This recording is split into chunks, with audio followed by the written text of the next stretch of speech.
Kigambibwa nti newankubadde nga gavumenti n'ebitongole ebigaba obuyambi bikoze omulimu munene, naye okwonoona n'okutaataaganya ebibira ko n'obutonde bw'ensi kukyalemeddeyo wano munda mu ggwanga. Significant efforts have been made.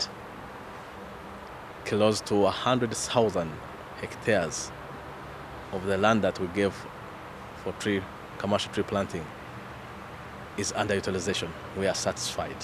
Akulira ekitongole kino Michael Mugisha agamba nti ebitundu 9 ku buli 100 bakozesa nk'okufumba n'abatono bakozesa amafuta kyokka hectares eziwera ddala emitwalo 9,200 ez'ebibira zisaanyiziddwawo kyokka nga okugirima kuli wansi nnyo. Ayongeddeko nti ekitongole kigezaako okulaba nga kiteekawo okukola enteekateeka ezitereeza embeera eno nga basimba emiti wamu n'okukuuma ebibira ebikyaliwo mu kiseera kino obutonde bw'ensi busobole okuddawo nga bwe bwali.